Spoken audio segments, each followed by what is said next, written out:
Welcome to My History Matters, where history is your story. Today we're going to talk about preservation and the need to digitize the historical materials that you have in your possession. On a day like today, where the wind is whipping and the snow is melting and the humidity is high, it's a good time to think about those materials that you have in your possession and how to better protect them for future use and for future generations. If you're like most people, you have your materials either stored in your basement or, as in this case, the attic. And like most attics that are unfinished in the Northeast, it suffers moisture problems, as you can see on these containers that are protecting some of the documents, on the floor, and even on the rafters. Hence the reason why you want to go up into your attic or into your basement and take a look at those stored away materials and start considering how to preserve and digitize them sooner than later. The first mistake we all tend to make is that we think by putting our documents, photographs, videotape, and other mementos into a container and labeling it, much like this one, and then put it into storage in the attic or the basement, that somehow that's enough and nothing more needs to be done. When in reality there is much more to some of the documents that came out of that stored materials in the attic. As you can see, several of them are suffering from damage. The newspaper articles are starting to split. The photo backing, or frame if you will, for this picture has been eaten away by mice, rodents. Pictures start to get creased and break, and in some cases literally dry up and start crumbling.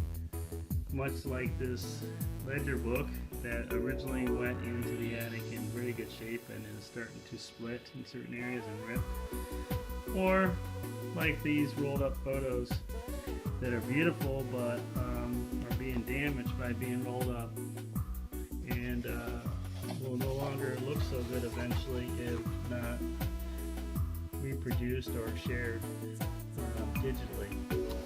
It's important to remember that the reason we save documents from our family history and from other events is because we want people to know our story. And the only way people will know that story is to preserve the materials and to, just as importantly, share them, disseminate them, if you will, to other people in your family and outside your family, so that they too can partake in this larger story we call history. So the next step is a plan of action. What to do about preserving and then eventually sharing these materials. My opinion is that you have to first separate the damaged, which we've just looked at a few minutes ago, from the undamaged documents. And then further separate documents and other materials into groups. Videotapes with videotapes, newspaper articles, photos with photos, and so on and so forth. And then, most importantly, come up with a plan of action on how to digitize or copy these damaged and undamaged materials so that they will live into the next generation and will be shared with other people. One of the great things about taking materials out of the attic, beyond the fact that you're saving them from potential destruction, is finding new information that you didn't even realize was in your possession. A case in point, this is a wedding announcement for Frank A. Thompson, late 1890s, great-grandfather of my wife's. In the announcement, they have a list of the presents that were given. If you look towards the very bottom, you'll see there is a silver ice pitcher given by the groom's grandparents. By itself, a very interesting piece of information, but more interesting when it's put into the context of the fact that for many, many years, me and my wife have had this old silver water pitcher and never realized the connection until now. Once again, a reminder why it's important to get that stuff out of the attic, look it over, digitize it, copy it, share it, and learn something new at the same time. Up to this point, I have stressed the importance of preserving historical materials that are in danger of being damaged, or in many cases already have been damaged and need to be digitized and preserved. If you look at this particular photograph, you'll see it's not only in great shape, it came from that same collection, but also the gravestone in the photograph is also in great shape, considering it's from the 1800s. So it raises a question, why bother preserving this particular photograph? Why is this important? One of the reasons is to make it available, much like this example here that has already been digitized of Edward Noel's grave, to make it available so people can share it, view it, either privately or maybe you want to upload it to a social network site or My History Matters site, to our archive, and it's available to everyone. But there's other reasons to consider. If we go back to the original photograph I showed you here, this was taken in 1994 by me. Since that day, this particular gravestone is down. It is broken. It is no longer easy to see. Unless you flip it over, it is deteriorating. In fact, many of the headstones I filmed in 1994 are broken and hard to read. Some of it's due to vandalism, most of it's due to deterioration, weather. If you look at these photos, these are digitized photos of what's left of these stones. You can see the problem.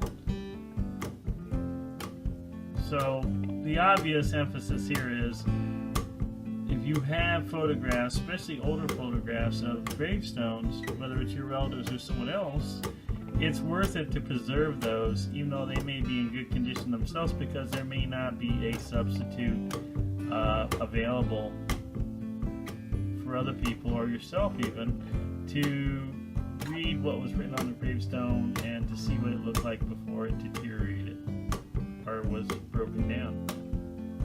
Well, it's certainly possible to get the information off these broken down headstones from cemetery books. It is certainly not the same as the actual photograph of the cemetery headstone before it fell into disrepair. The printed word can't convey the design, the shape, the style of the stone. It's much like describing a house as opposed to seeing an actual picture of the house. Hence the reason it's so important to use any photographic evidence, digital evidence, whether it's videotape, what have you, of the materials you have. The facts are the facts, but the actual visual adds a whole nother layer of context to the story.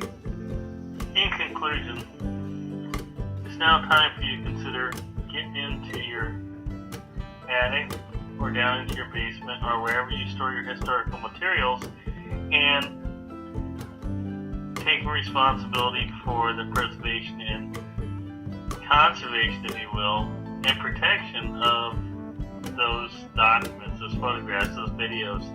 It's time to get out there and copy, scan, upload, share that material, because in the end, the most important story is your story. Your history matters. Thank you for joining us for this short video, and don't forget to come visit us at www.myhistorymatters.com.